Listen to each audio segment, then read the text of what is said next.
Olá, caríssimos irmãos, que a divina luz brilhe aos nossos olhos e que sejamos dignos de viver em paz. Gratos a Deus somos todos por esta oportunidade bendita de trabalho e de reflexão, a nos propiciar a todos nós esclarecimento, consolo e esperança, que são sempre necessários para a continuidade da nossa jornada. E para início efetivo da atividade de hoje, convido a você para que juntos possamos fazer a prece de início das atividades.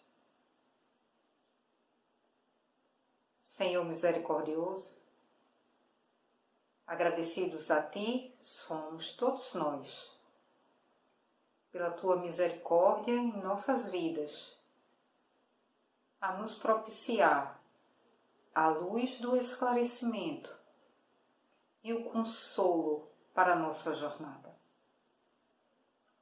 Permita-nos, Senhor, o despertar consciencial, a fim de que possamos nos pautar na vida de forma mais equilibrada e em consonância com os Teus desígnios.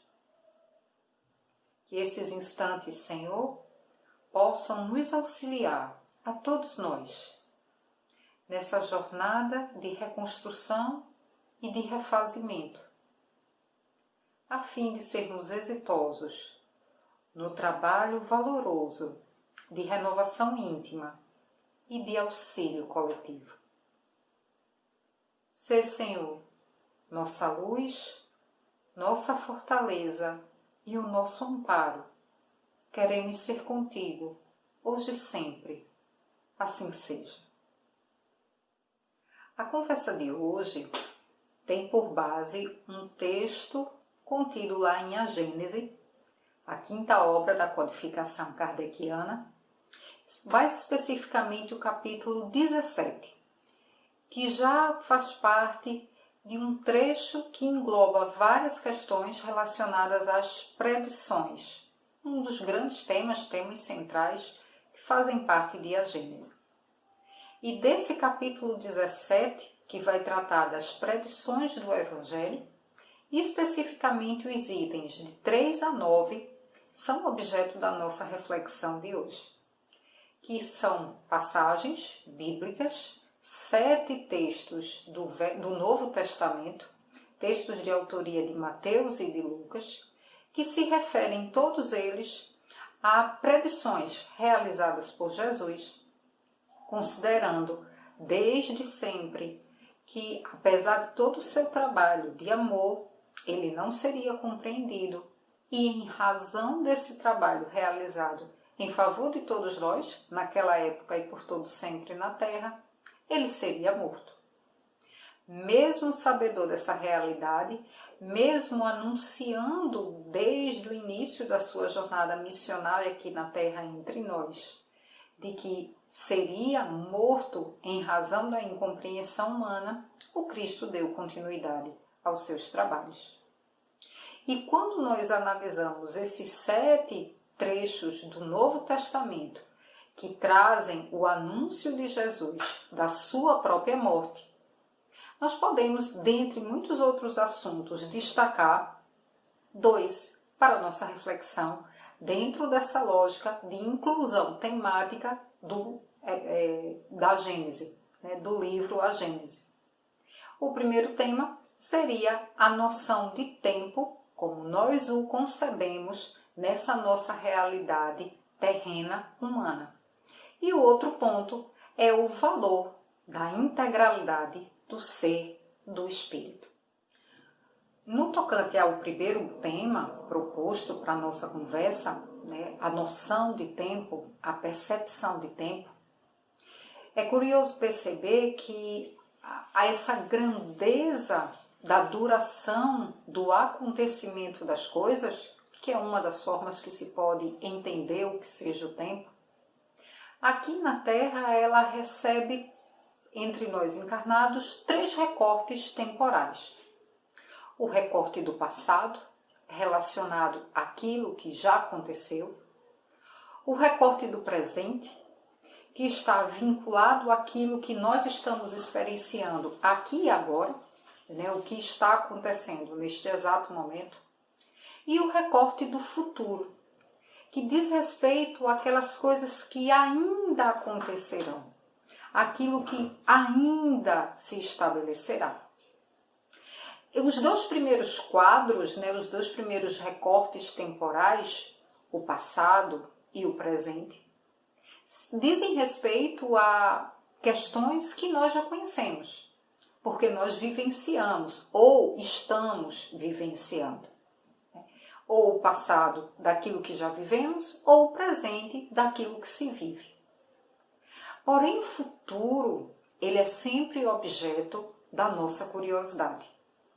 Mesmo que não seja uma curiosidade leviana, mas desperta em nós, aguça em nós o interesse, o desejo, a vontade de saber algo que se apresenta para a grande maioria de nós, ou para todos nós, de uma maneira generalizada, como o desconhecido. Aquilo do que será, do que virá, do que acontecerá. E o que torna essa questão ainda mais intrigante, instigante para muitos, é que esse desconhecido, esse futuro desconhecido, para algumas pessoas, historicamente considerando, ele se torna conhecível. Ele acaba sendo revelado, desvelado ou apresentado. E aí, considerando que há pessoas que ao longo da trajetória humana terrestre, historicamente tiveram acesso a esse desconhecido, mais se torna curiosa e forte a vontade de saber o que é o futuro e por que determinadas pessoas, determinadas criaturas têm a possibilidade de saber o que acontecerá. E como então é possível, como é que apesar de desconhecido, algumas pessoas, algumas criaturas têm acesso a adivinhar, a predizer esse futuro? Do pouco que nós sabemos, através da literatura espírita, daquilo que nos é ofertado a título de esclarecimento, através de revelações dos espíritos superiores dentro da própria codificação e na literatura suplementar, nós sabemos que tempo, da maneira como nós, na Terra, humanos encarnados, espíritos terrenos encarnados na Terra, consideramos o tempo, na verdade é uma forma referencial e simbólica da nossa própria imortalidade. O tempo efetivamente não é, nos dizem os espíritos, da maneira como nós o entendemos na Terra, nessa contabilização de segundos, horas, dias, semanas, meses, anos, décadas, séculos, milênios. E também não tem esses recortes tão linearizados, numa perspectiva linearizada de tempo passado e futuro, como nós ainda entendemos na Terra. Então, dentro dessa lógica, nós temos lá no capítulo 16, o capítulo que antecede esse capítulo que é objeto de estudo, cujo trecho é objeto de estudo nessa nossa conversa, apresenta de uma maneira geral a chamada teoria da presciência ou da predição. E de uma forma poeticamente reveladora, esclarecedora, o codificador da doutrina dos espíritos, Allan Kardec, faz uma figuração para que possamos mais bem compreender, melhor compreender essa lógica de tempo. E aí nós nos recordamos, quase todos nós nos recordamos desse trecho, que foi já objeto de estudo há algumas gravações atrás, que pensar no tempo é fazer uma comparação, como sugere Kardec, com um homem que está numa planície. E a visão que ele tem de cenário, o campo de visão que esse homem tem de cenário, de acontecimento e de ocorrência de fatos, ele tem um determinado limitador.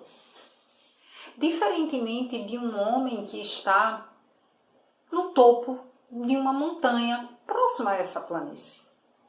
Esse homem no topo da montanha, próximo à planície, ele terá uma visão mais ampla, mais alongada, de um cenário que para aquele homem que está ali na planície é um cenário desconhecido. Quanto mais alto se estiver na montanha, fala com muita poesia Allan Kardec. Quanto mais alto o homem estiver na montanha, maior será a possibilidade de enxergar e de compreender coisas que para aquele que está na planície não é possível vislumbrar.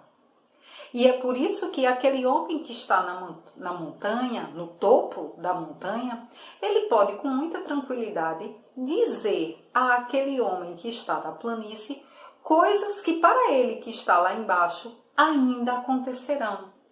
Anunciando perigos na estrada, anunciando alguns percursos a ser escolhidos em detrimento de outro, anunciando a chegada de alguém, o que para aquele que está na planície pode sinalizar uma percepção de futuro. E é por isso que Kardec, ele, ao invés do verbo adivinhar o futuro, ele utiliza-se do verbo predizer o futuro.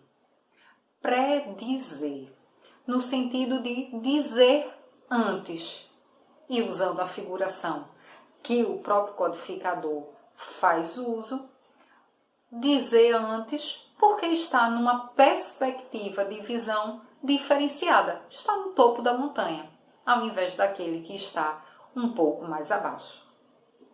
E aí, obviamente, a pergunta que resta para todos nós num primeiro momento é: e o que é que se pode ser feito a fim de que eu possa estar no ponto mais alto da montanha, no topo da montanha, que eu saia da planície, a fim de que eu possa enxergar mais, enxergar além do que aquele que está na planície.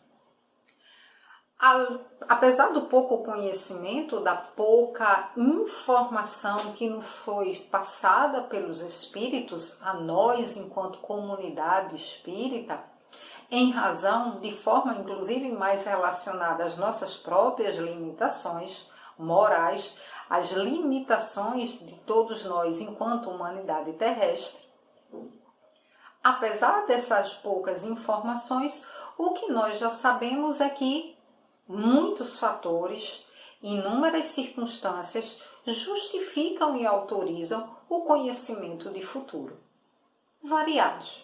Um conhecimento de futuro, uma predição de futuro, que vai ter sempre uma finalidade útil, e não de uma curiosidade vã, mas uma finalidade útil de esclarecimento, de facilitação, de ajuda numa tarefa mais particularmente a ser desempenhada em situações extremas que se mostre necessária a lógica divina, aquele descortinar de uma visão que ainda não está dentro das possibilidades de compreensão de fato daquela criatura.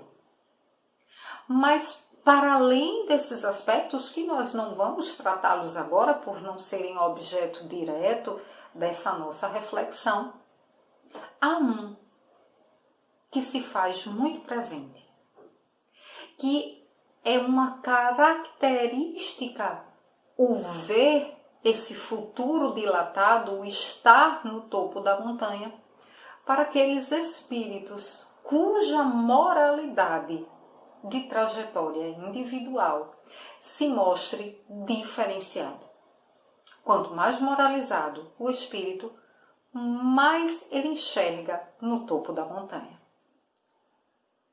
É curioso, e aí os pontos se entrelaçam, que é falar dessa noção de tempo e é falar dessa moralização, do valor da integralização, da integralidade desse ser espiritual. Muitas vezes nós falamos da necessidade e ouvimos falar, né, e sabemos da importância de nos melhorarmos moralmente.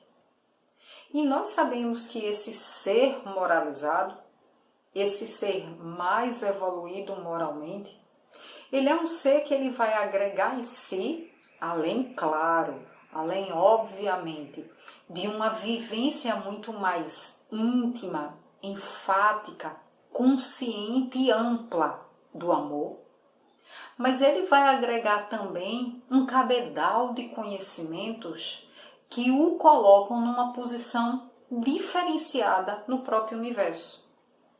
Não um conhecimento que valha por si só, que tenha finalidade em si mesmo, mas um conhecimento na perspectiva de compreensão de si, do outro, dos outros, da vida, do próprio universo. O conhecimento que fomenta uma mudança comportamental, um conhecimento que embasa uma postura de vida e para a vida diferenciado, um conhecimento que sinaliza o que de fato nós devemos ser e como devemos agir. E no momento em que nós galgamos essa grande escada, né, que trilhamos esse caminho evolutivo, é natural que o amor e o conhecimento passem a fazer parte dessa nossa trajetória que integraliza a nossa própria essência e o que nós somos. É por isso que, não sem razão, em inúmeras passagens, em inúmeras questões do Livro dos Espíritos, por exemplo, os espíritos superiores, capitaneados pelo Espírito Verdade, nos dão respostas mais ou menos nesse sentido, que determinado tema é um tema cujo entendimento se torna limitado não por um sigilo divino, mas por uma impossibilidade nossa de compreensão. O nosso leque de cognição espiritual, espírito moral, não permite que determinados temas se tornem acessíveis, compreensíveis à nossa existência. Então, à medida em que nós vamos evoluindo, à medida em que nós vamos agregando conhecimento e amor, a lei de amor na nossa trajetória de vida e no nosso conjunto de valores íntimos, nós nos tornamos aptos a ver numa perspectiva figurada de compreender, de entender, de desmaterializar a nossa perspectiva de mundo. E quando isso acontece, uma das principais ou primeiras coisas, melhor dizendo, que acontece com o espírito, de acordo com a literatura espírita, é que ele não sente mais, o espírito não precisa mais de elementos referenciais simbólicos, porque ele não precisa mais fazer compreensões para entender a realidade. Ele começa paulatinamente a entender a realidade. Paulo de Tarso, o apóstolo dos gentios, diz numa das cartas, talvez a mais famosa dentre das suas epístolas escritas, das epístolas paulinas, quando ele escreve aos Coríntios e ele fala sobre o valor excelso do amor e da caridade, tem um determinado momento que ele diz que quando era menino, entendia coisa como menino. E no momento em que se torna adulto, que cresce, ele passa a compreender coisas numa outra perspectiva e numa outra dimensão. É mais ou menos essa a ideia relacionada ao espírito. Na verdade, era essa compreensão que Paulo queria dizer. Do mesmo jeito que a uma criança são ditas verdades na perspectiva de compreensão daquela criança, verdades que serão mais bem aprofundadas, delineadas e explicitadas à medida em que a criança for crescendo, nós espíritos também A nós, espíritos, também se aplica essa mesma lógica, esse mesmo parâmetro de paralelismo entre a nossa possibilidade de compreensão e o nosso desenvolvimento e ampliação de conhecimento. E é por isso que quando o espírito se coloca numa posição de uma evolução moral diferenciada, mais facilmente ele consegue compreender, enxergar, desmaterializar sua compreensão do mundo, dispensando, como já dito, referenciais simbólicos muito típicos e necessários para a nossa estrutura evolutivo materializada ainda. É por isso que os 7 textos escolhidos lá pelo codificador para compor esses itens de 3 a 9 do capítulo 17 mostram de uma forma muito enfática a diferença que se faz para um espírito de uma moralidade diferenciada, como é Jesus de Nazaré em relação a todos nós aqui na Terra, em face de uma compreensão de futuro. Porque quanto mais evoluído o espírito for, mais alto, no topo da montanha, ele estará para compreender, utilizando dessa figuração trazida pelo codificador em A Gênese. Jesus, o modelo e guia para a humanidade na Terra, ele sempre soube que ser o maior mensageiro da verdade divina para os espíritos terrenos geraria em torno dele e contra ele um sentimento muito forte de rejeição. Uma rejeição daqueles seus contemporâneos, ainda que beneficiários diretos daquela sua estada aqui entre nós, e uma rejeição que ainda se estabelece entre nós nos dias atuais, para sermos bem sinceros. Ele sabia que essa rejeição tinha causa especificamente na ignorância, no desconhecimento, que a lei de amor é a lei maior do universo. E que esse desconhecimento, essa ignorância, ela se fundamentava em algo que ainda é muito arraigado, presente.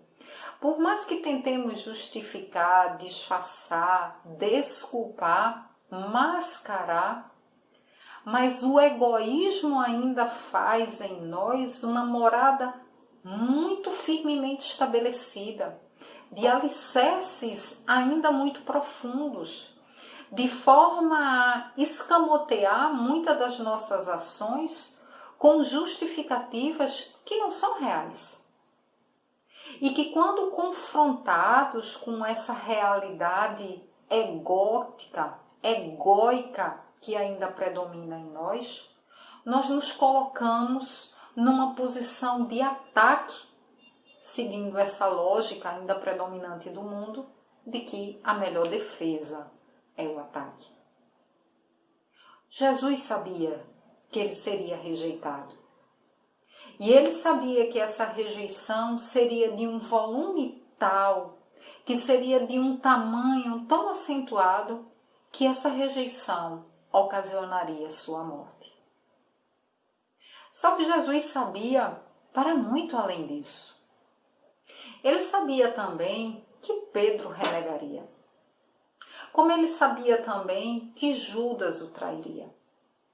Como ele sabia também que Nicodemos, doutor entre os judeus, que encantado ouviu e o procurou numa madrugada para conversar sobre a reencarnação. Nos recordemos, não é verdade, irmãos, sobre essa passagem evangélica, que Nicodemos vai procurar Jesus para conversar sobre a reencarnação, entender como pode um homem velho tornar o ventre de sua mãe. E ele estava, sim, tocado por aquelas verdades encontravam um eco no seu íntimo. Mas um eco que não foi suficiente para que Nicodemos pudesse, enquanto doutor da lei, defender Jesus no julgamento arbitrário no Sinédrio que o levou à morte. Jesus sabia de tudo isso. Ele sempre soube de tudo isso. Mas o ponto de inflexão que esse tema nos propõe a conversar e a despertar em nós é perceber que, apesar de saber tudo isso, Jesus em nenhum momento abriu mão do trabalho a ser feito. O trabalho de amor que geraria dor e morte. Mas um trabalho que, apesar da dor e morte, não foi renunciado. E nesse ponto de saber as consequências ou os impactos da incompreensão humana diante de um ato tão elevado, não foi capaz de parar a ação de amor de Jesus de Nazaré. E esse ponto de presciência do Cristo, alinhando essa noção de tempo e alinhando ao critério do valor da integralidade do ser, que Jesus representa, como dito, modelo e guia para todos nós, essa integralidade de ser, é mais uma prova do acerto divino em não nos revelar de forma regular, comum, ordinária, a noção de futuro. Bem, falar de que é uma prova de que Deus age acertadamente nas nossas limitações humanas soa pernóstico, insano e completamente irracional. Porque Deus não precisa provar nada, muito menos de que Ele age certo.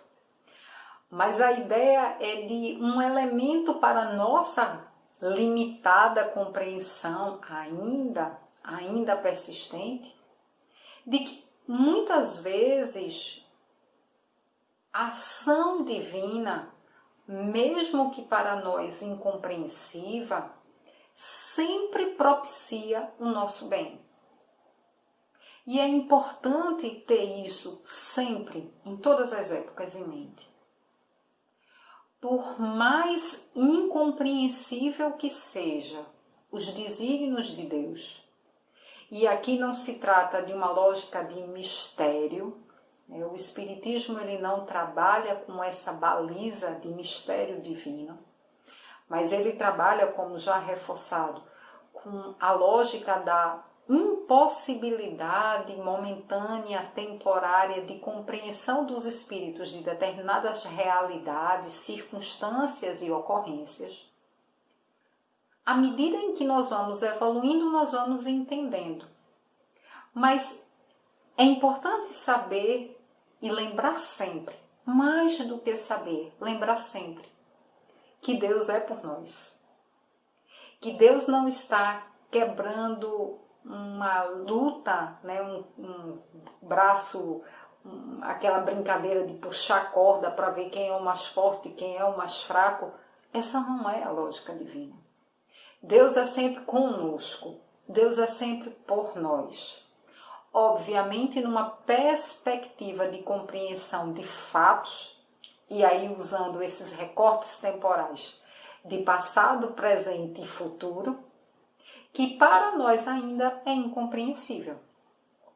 E é por isso que Jesus, em sendo essa exemplificação de ideal de perfeição moral a ser construído por nós, nos mostra que, em estando ele no topo da montanha, na figuração kardeciana, enxergar determinadas coisas não impede de cumprir o seu dever. Não o faz parar na trajetória.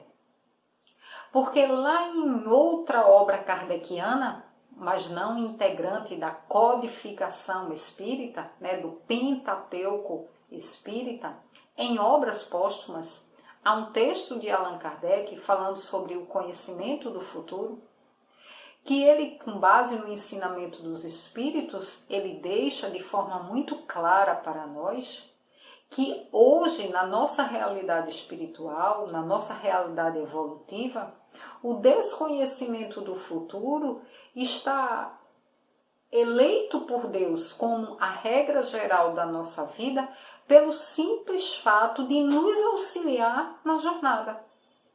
Porque diz Allan Kardec, com base no ensinamento dos Espíritos, se as criaturas humanas, e aí ele fala muito na questão do gênero humano, né? Se o homem, né? E aí ele usa muito essa expressão, né? Se o homem soubesse que aquele seu intento no futuro daria certo, ele se acomodaria. Do mesmo jeito que, se ele soubesse que aquele seu intento no futuro não lograria êxito, ele desistiria e se desestimularia. E aí, esse conhecimento do futuro poderia gerar no homem mais inércia do que segurança. Ao invés de fazer, o homem se acomodaria. Ou se acomodaria na perspectiva de, independentemente do que eu faça, vai acontecer, ou se acomodaria na ideia de, por mais que eu tente, aquilo não vai ser bom ou não conseguirei. E diante dessa inércia, diz Allan Kardec, lá em Obras Póstumas, o homem teria quebrantado as suas forças morais e físicas e retardaria a marcha do progresso da própria humanidade. Então, esse apostar, esse planejar sem uma convicção exata, plena, concreta e absoluta do êxito ou do acerto ou da realização de projetos no futuro, faz com que nós empreguemos todas as forças necessárias e nos dediquemos àquilo, sem saber de fato o resultado que aquilo proporcionará. Isso ocorre quando nós não conseguimos enxergar para mais além, quando a nossa moralidade não nos permite compreender o todo, ter um cabedal de conhecimento mais amplo. É por isso que, diferentemente do que provavelmente a maioria de nós faria, o Cristo não parou, apesar de saber como não para, apesar de saber da incompreensão, da ingratidão, das dificuldades que enfrenta no ministério de amor, de nos guiar todos rumo à luz e à nossa própria luz.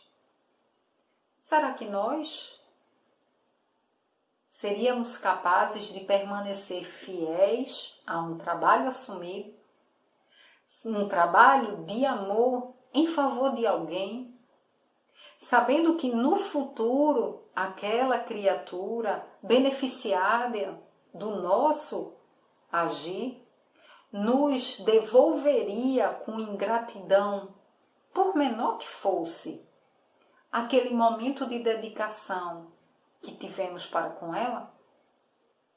Essa é a prova, como eu dizia, do acerto divino. Deus nos sabe e nos conhece. Ele sabe que nós nos estaríamos desestimulados a continuar. Estaríamos desestimulados a empreender os esforços para ampliar as nossas forças. E é por isso que coloca como regra geral para todos nós o deixemos mais à frente, para saber o que virá. E apesar de ser natural, de não ser repreensivo ou repreendível, né, o desejo de saber do futuro, é importante que tenhamos atenção. É palpitante, é instigante saber um pouco mais, saber um pouco além desses limites que a planície nos oferece. Mas o mais importante para a nossa realidade hoje é o presente, que, como tantas vezes é dito, né, já faz parte da nossa construção social, né, de lugar comum. O presente tem o nome de presente justamente por ser uma dádiva a ser utilizada agora.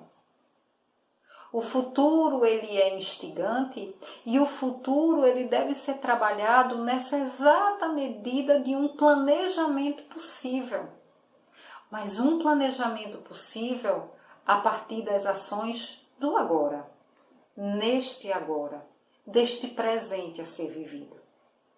É o vivendo o agora da melhor forma possível, com base na lei de amor, justiça e caridade, que nós podemos sim predizer o nosso futuro. Um futuro muito mais harmonioso, muito mais feliz, porque ele está sendo construído. Futuro é colheita, futuro é resultado desse amontoado de pensar, agir, falar e sentir que nós estamos aqui e agora, a cada instante da nossa vida produzindo.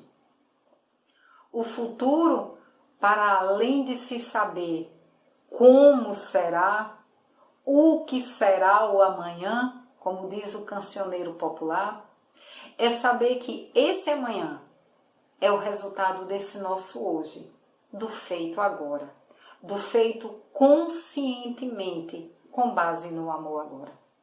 E é nessa trilha que devemos nos manter, nessa trilha de evolução constante. Lá na figuração kardeciana, nessa trilha, às vezes árdua e difícil, mas uma trilha necessária e abençoada, de subir a montanha, de abandonar a planície, de abandonar a aparente calma e a acomodação de um cenário que pode não apresentar grandes desafios de modificação íntima. Desafios a vida tem sempre, mas os desafios da modificação íntima, de fazer diferente, de primordialmente ser diferente. Subamos a montanha. Que essa montanha, em sendo subida com os nossos próprios esforços e com as bênçãos divinas, a cada passo mais acima, a cada escalada, ela nos possibilite ver mais, ver além. Nos possibilite uma brisa suave, nos possibilite uma visão de cenário encantadora, que nos possibilite enxergar as nossas forças e capacidade de superação. Enxergar que somos capazes, porque somos, efetivamente somos, capazes de superar as dificuldades. E aí, passo a passo, escalada a escalada, o horizonte se amplia, porque o universo se descortina ao nosso manancial de amor que desabrocha e a nossa possibilidade de compreensão que se amplia. E nessa trajetória nós poderemos, com certeza, porque esta é a lei da vida, saber mais, saber melhor, fazer melhor. E talvez essa linearidade, porque assim será, não é nem talvez, assim será. Essa linearidade temporal humana se desfazerá tão enfaticamente da nossa vida, a ponto de o enxergar das coisas se tornar muito mais ampliado, como é para Jesus, mas enxergar inclusive para mais além, porque enquanto nós ainda vemos os perseguidores do Cristo, o Cristo já consegue enxergar lá do topo da montanha, mais à frente, enxergando que um dia, como diz uma música espírita, eles, como todos nós, seremos, simbolicamente, anjos. E para encerrar as reflexões de hoje, agradeçamos a Deus por esses instantes que nos possibilitam despertar consciencial. Que encerremos aqui essa nossa conversa, mas que mantenhamos sempre nós, firmes, fortes e resolutos, a necessidade de mudar sempre e de nunca parar. Oremos todos juntos. Senhor misericordioso, agradecidos a Ti estamos todos nós por esse instante em que a fé raciocinada nos impulsiona para mais à frente, para mais além e para mais alto. Ajuda-nos, Senhor, a transformar esse despertar consciencial em ações de prática e de vivência no amor. Que despertemos efetivamente para o bem, no fazer o bem e no agir no bem. Sê, Senhor, para cada um de nós, essa força a nos impulsionar para cada vez mais amar e servir sempre, para que servindo e amando possamos trilhar essa jornada de luz que a luz espera para cada um de nós. Sê, Senhor, com todos nós, hoje e sempre, assim seja. Paz, luz, fé, coragem e perseverança para todos nós.